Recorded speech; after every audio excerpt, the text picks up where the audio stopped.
स्वागत है दोस्तों छत्तीसगढ़ लेटेस्ट न्यूज अपडेट में। तो इस समय की बड़ी घटना सामने आई है। नवविवाहिता ने मायके में लगाई फांसी। शादी के एक दिन बाद ही लौट आई थी।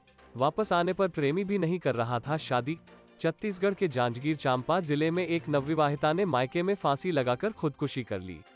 वो शादी के एक दिन बाद ही वापस मायके लौट आई थी। आने के बाद उसने फिर से अपने प्रेमी से मिलना जुलना शुरू कर दिया था।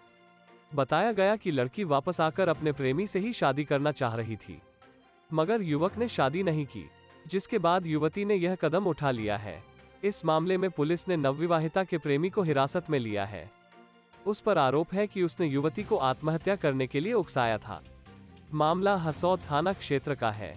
जानकारी के मुताबिक बरकेल खुर्द की रहने वाली प्रतिमा भारद्वाज 18 वर्ष की शादी रायगढ़ के सुपा गांव में मनोज जांगड़े के साथ 14 जुलाई को हुई थी, मगर शादी के एक दिन बाद ही प्रतिमा वापस अपने मायके लौट आई थी।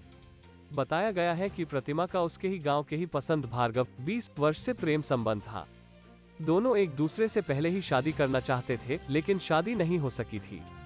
पता चला है कि उसने अपने प्रेमी के कहने पर ही ससुराल से लौटने का फैसला लिया था। लोगों ने बताया कि वापस आने के बाद प्रतिमा फिर से पसंद से मिलने लगी थी। ये पता चलने पर उसके घरवाले नाराज होते थे। वापस आने के बाद से ही प्रतिमा पसंद से कह रही थी कि चलो शादी कर लेते हैं, लेकिन उसका प्रेमी शादी नहीं कर रहा था। इसी बात से प्रतिमा दुखी थी। इस बीच शनिवार रात को प्रतिमा खाना खाकर अपने कमरे में चले गई थी। अगले दिन रविवार को जब उसे परिजन उठे तो उन्होंने घर के पर्ची में फंदे पर लटकी हुई उसकी लाश देखी है। घटना के बाद परिजनों ने पुलिस को इस बारे में जानकारी दी। पुलिस ने मामले में जांच शुरू की।